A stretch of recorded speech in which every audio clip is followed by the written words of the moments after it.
Right now, we're going to go out on the Western Exterminator Hotline. We're joined by the assistant basketball coach at San Diego State, and that is one Mark Fisher. He joins us on San Diego Sports Leader XX 1090. Mark, welcome. How are you? Good, Coach. How are you, my friend? Doing pretty well. It sounded like you guys had a very, very busy day with moving the battle on the Midway from Friday to Sunday and having to reschedule your game Sunday night against San Diego Christian to Tuesday night at 7 o'clock. It was a hectic day, but I think the good news, Coach, is that the game will be played and it will be played on the Midway, and that's what everybody wants. You know, nobody wanted to move it inside, and you know what? It might have helped us make a couple more threes, but I think in the grand scheme of things, everybody wanted to play on the boat and enjoy the experience, so we're happy it's going to happen. All right, let's talk a little bit about the two exhibition games. You had one last night, you had one last week, and kind of give me the synopsis of how both of them went from your standpoint. Well, the biggest way that I gauged it, Coach, that our staff did, was the progress from game one to game two. And one of the things that we did was our head manager, Barat, team manager, talked all the managers into bringing cookies and cupcakes for the coaches before the game. So we really improved in that regard. But on the floor, we cut our turnovers, Coach, 22 in game one to, I believe, 9 in game two. And I think you and I spoke a couple weeks ago and we talked about that was our biggest worry offensively. So to see that number so high in game one was a huge red flag. But to bring that number down to 9 was really reassuring. If we can shoot in the 48, 49, 50% range as we did last night and turn the ball over single-digit times, we're going to win a lot of games. And on the defensive side of the ball, Coach, our biggest worry right now, especially with Syracuse looming, is rebounding. We've been pretty active on the offensive glass, but we've given up entirely too many rebounds to some undersized teams thus far. And when Syracuse comes to town on Sunday, they are not going to give us the luxury of just turning and watching shots go up and hope it falls in our hands. We're going to have to get in some wrestling matches, and thus far that looks to be our biggest problem defensively. Mark Fisher, assistant basketball coach, San Diego State, our guest here on San Diego Sports Leader XX 1090 out on the Corky's hotline, or I should say the Western Exterminator hotline. Hey, let's talk a little bit about some of the guys that got an opportunity to play. J.J. O'Brien, how's he fared so far, and how's he fitting in?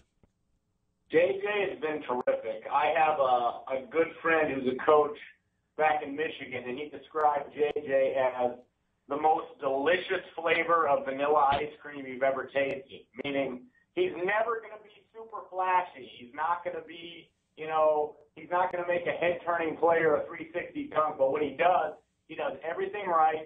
He's as solid as a rock. He's very dependable on both ends of the floor. You know what you're going to get, and that gets you on the court. It's why he started as a freshman at Utah. It's why he started the first two exhibition games. And he can do it all, Coach. He can guard. He can guard 1 through 5.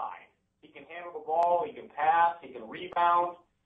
We got to get him a little more consistent finishing inside, but he's been great. Now, how about as far as the young freshman, Winston Shepard?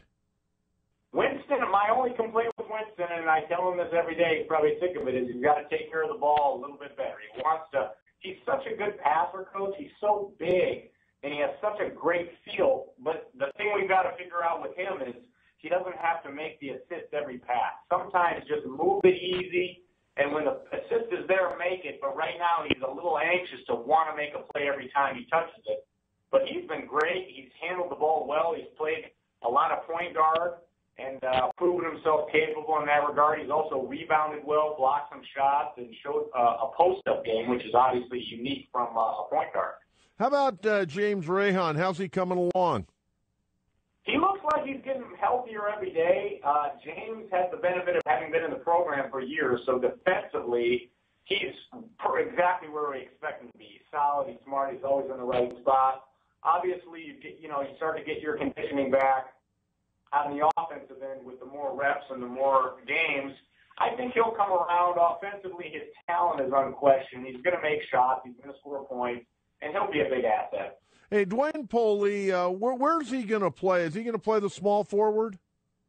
Since we played 4 guards, Coach, he'll play he'll play a forward position, whether you want to call that a small forward, that's probably fine. He might play the quote 4 spot, which you would consider a power forward spot in a typical lineup, but for us, that would probably mean a small forward. So he could play the quote 4 spot, but I think calling him a small forward is accurate. Hey, Mark, what is his skill set? I mean, where does he really stand out? I know he's got great leaping ability. What kind of shot? What's his range on his shot? And how do you kind of see his game developing?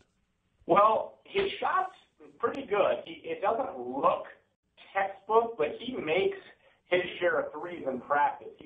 He doesn't force them, so he won't take a ton, but he'll be a guy who's wide open on the perimeter, can make a three. He's obviously shown the ability to drive the ball and then elevate over everybody and make, his mid-range jump shot, which he's done in the exhibition games. His big asset is he could be an elite defender. He's really picking up the system. He's so long. He's athletic. He plays hard.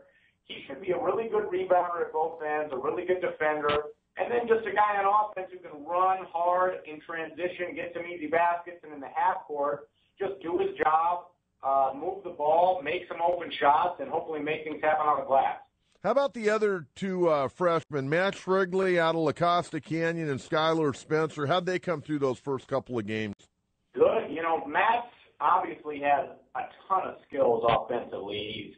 He's so big at the wing. He's 6'6 plus. He's got a beautiful stroke, which he's proven from September, the day workout started. He's made shots.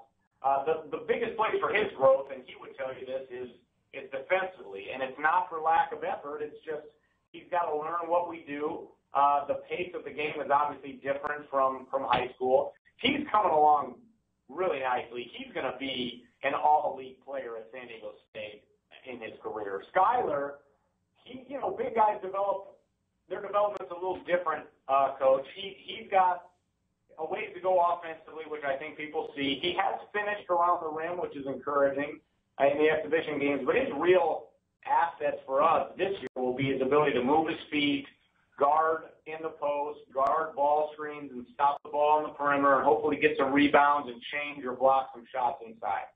Mark Fisher, our guest on San Diego Sports Leader XX1090 on the Western Exterminator Hotline, talking Aztec basketball. And for you fans, if you didn't hear, they've moved the battle on the Midway from Friday late afternoon to Sunday at 1 o'clock because of the inclement weather coming in on Friday and Saturday. And the Aztecs also moved their game Sunday night against San Diego Christian to Tuesday night at 7 o'clock. Mark, James Johnson, we talked a couple of weeks ago about him, the 6'9" forward. He'll be a sophomore transfer from Virginia. Where does he factor in with what you guys are doing right now? Well, James has been the middle of the Syracuse zone for the last 10 days. So he's probably tired of that, but James is getting better, Coach. We're really excited. The thing that he has shown an ability to do, especially the last couple of weeks, is he's scoring the ball one-on-one with his back to the basket, which is something that we're kind of lacking in the post position. I think we have that from a guy like Jamal or JJ or Winston, but from a true post player, I think he could be our best back to the basket scorer. He's also big enough and strong enough to guard one-on-one in the post without making us, double team and give up potential open shots on the perimeter. He'll be extremely valuable. Right now, he's just been a terrific redshirt so far. He's been doing anything we've asked, whether that's play defense for 30 minutes and play Syracuse's zone, beat up on Deshaun and Skylar. He's been terrific. Speaking of redshirts, you've got a very, very deep roster. Any of these freshmen, are you guys contemplating redshirting that you've talked to the kids? I don't know, Coach. That's going to be the beauty of Coach Fisher is that if that does happen, it'll be the choice of the player. And I don't know how they do things in other programs, but I've always admired that about Coach. If somebody does redshirt, and I'm not sure they will because they're all very talented, and I'm sure they all think they're going to play, it'll be done with the player making the decision. We haven't made any of those decisions. We haven't had anyone tell us they want to do that. I guess it may happen, but, I guess we'll know by Syracuse if it does. What was the attitude of the players today? What were their emotions when you guys broke the news to them that this game was being changed from Friday to Sunday? Well, I think they probably read the first half of the mass text message that said game postponed, and there was a huge gap. And then they got to the part that said until Sunday at 1 p.m., and I think they probably exhaled. They've been a little bit cautious, obviously, with the news a ways back where it was uncertain if the game was going to happen for about 24 hours. But I think it was just a blip on their radar today, to be honest, Coach. I mean, a little bit of a change in terms of scheduling, but the excitement remains. I mean, they can't wait to do it. And like we talked about, they would much rather play on the boat with that kind of pageantry and atmosphere than move the game inside. So we're happy to how it worked out. Okay, now I know all the weather reports, out to Sunday are very positive, and it should be very, very sunny from what I understand. But for whatever reason, something happens and it is raining. Does this game move to the Valley View Casino Center? I would assume so. I mean, we have to play the game. We want to play the game. We want to play elite teams, and Syracuse is one of the best. And whether it's on the Midway, whether it's at the Valley View Arena, whether it's outside on a blacktop, or you could find us a YMCA. We want to play the game, and wherever that has to happen, we're going to play it.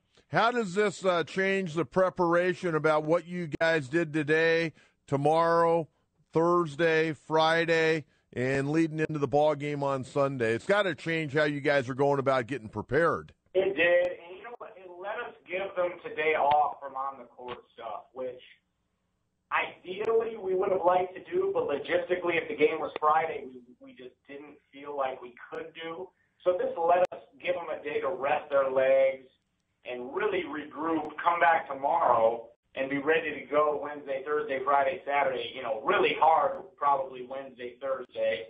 Friday maybe tail it back a little bit, and then Saturday get a ton of shots up on the boat, really get used to the backdrops and the shooting, and hopefully it'll allow us to be a little better prepared. But you know what? It'll allow Syracuse a couple extra days too. So. Okay, last question, and this is a real important question. San Diego State historically has not been, from one year to the next, a great free throw shooting team. How did you guys shoot free throws in the first couple of exhibition games? How did these guys shoot them in practice? How good a free throw shooting team do you think the Aztecs are going to be this year? Because that's big in tight ball games. Absolutely right. And, the key, Coach, will be we got to get the right guys fouled. If we get Jamal Franklin and Xavier Thames to the line, we're going to make 85%. So obviously the key is, Chase and James Rahan have no excuse but to be high 70s, low 80% free throw shooters. So those guys should be up there. Now the question marks will be a guy like Deshaun, who's going to be around the basket a lot. A guy like Winston, who was only 1 for 6 in the first game. He shot him a lot better in the second game.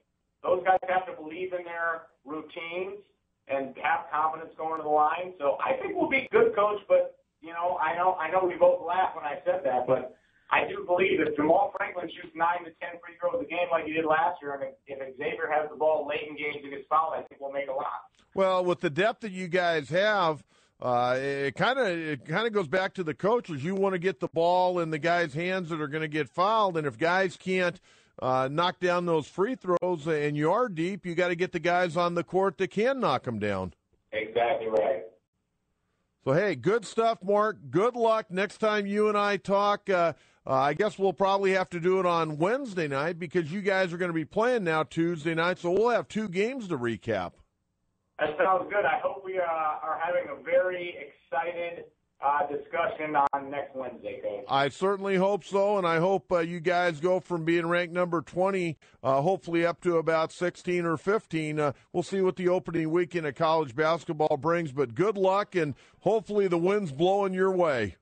That sounds great, Coach. Have a great week. Take care, Mark. Mark Fisher, assistant basketball coach, San Diego State.